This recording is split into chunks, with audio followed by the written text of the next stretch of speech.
Juana Inés de Asbaje Ramírez de Santillana, más conocida como Sor Juana Inés de la Cruz, fue una religiosa jerónima y escritora novohispana, exponente del siglo de oro de la literatura en español. Por muchos fue considerada como la décima musa, porque cultivó la lírica, el auto sacramental y el teatro, y así como también la prosa. Con muy temprana edad aprendió a leer y a escribir. Fue originaria de San Miguel Nepantla, Nueva España. Nació el 12 de noviembre de 1648, México.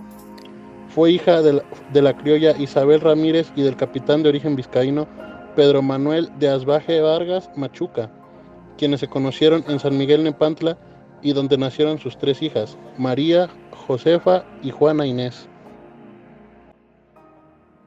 Fue ampliamente como escritora, aunque ella misma declaró que siempre escribió por encargo. Escribió obras como Los empeños de una casa en 1683 y Amores más laberinto en 1689. Autos sacramentales como El niño Narciso y abundante poesía. Sor Juana Inés fue considerada desde pequeña como una niña muy inteligente, un caso prodigio, pues aprendió a leer y a escribir a los 3 años de edad, cuando la mayoría de los niños logran ambas cosas pasados los 5 años. En aquella época muchos no llegaban ni a conseguirlo. Era una niña muy activa y curiosa. Le gustaba mucho leer y hacer preguntas. Para la época no se esperaba que una niña que cuestionara tantas cosas ingresara en un convento, pero Juana Inés lo hizo. Cuando en México se habla de historia de la ciencia, no es necesario apelar a los grandes autores de otras partes del mundo. En México tenemos protagonistas, a quienes hemos hecho invisibles, y quizás uno de ellos es Sor Juana Inés de la Cruz. Dicho personaje es considerada la primera gran poeta hispanoamericana y una de las figuras literarias hispánicas más importantes. Ella escribió siguiendo el complejo estilo de los grandes maestros del siglo de oro español, particularmente el de Luis Góngora y Argote. Ella señaló los aportes de las mujeres a través de la historia para clarificar su igualdad frente a los hombres, específicamente en el plano cultural. En pasajes de su obra, ella sugería que era un mito que hubiera diferencias intelectuales entre hombres y mujeres. Para demostrar su erudición sobre los aportes de las mujeres en la cultura, principalmente se enfocó a elaborar una nutrida lista de humanistas y religiosas, pero lo destacable e insólito fue la relación que hizo de prominentes científicas. Sor Juana declaró a la posteridad todo un programa de hacer investigaciones históricas en torno a la ciencia.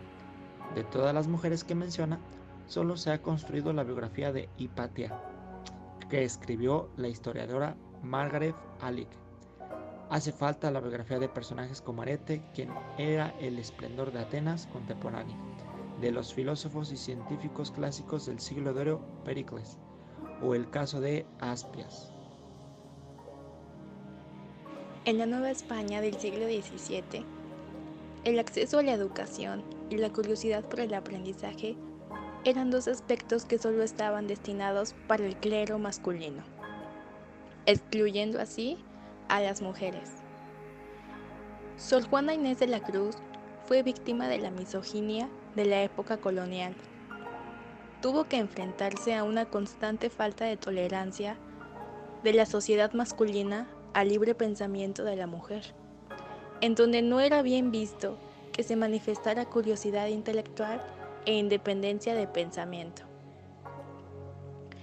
Desafió la desigualdad mediante la educación, erudición y la escritura. Tenía una personalidad anticipada a sus contemporáneos, y los conocimientos que adquirió le permitieron esquivar las circunstancias que como mujer del siglo XVII la limitaban.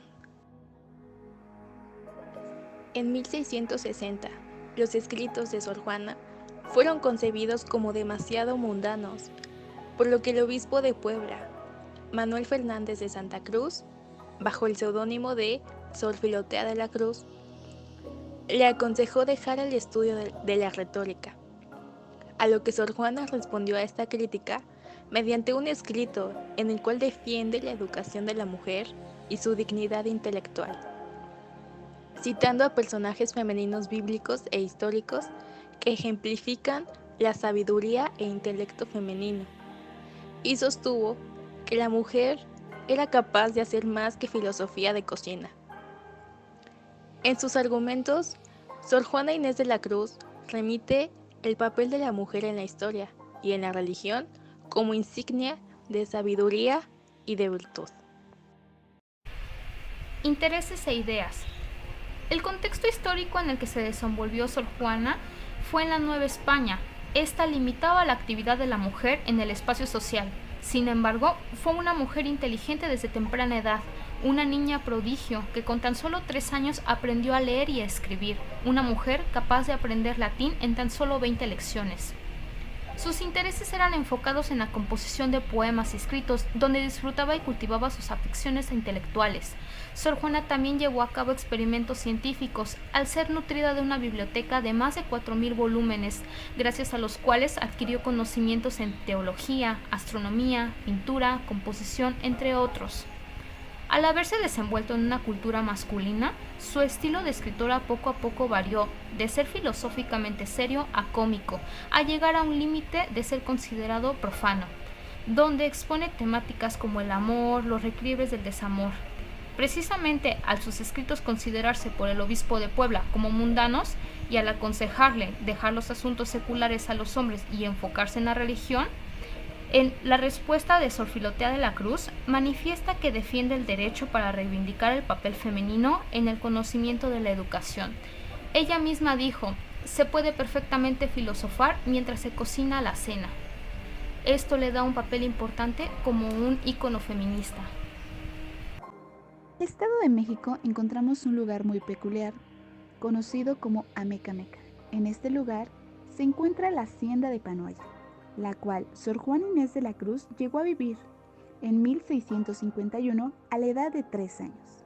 Tras los muros de esta hacienda, la pequeña aprendió a leer haciendo uso de los libros de su abuelo. A los 8 años ya había ganado su primer concurso literario en este municipio.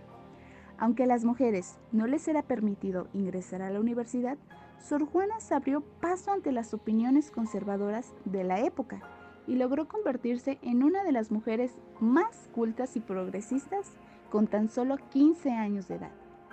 Su extraordinaria inteligencia llamó la atención de los virreyes, quienes la invitaron a vivir con ellos, aunque más tarde fue censurada y castigada por las autoridades eclesiásticas debido a sus ideas revolucionarias.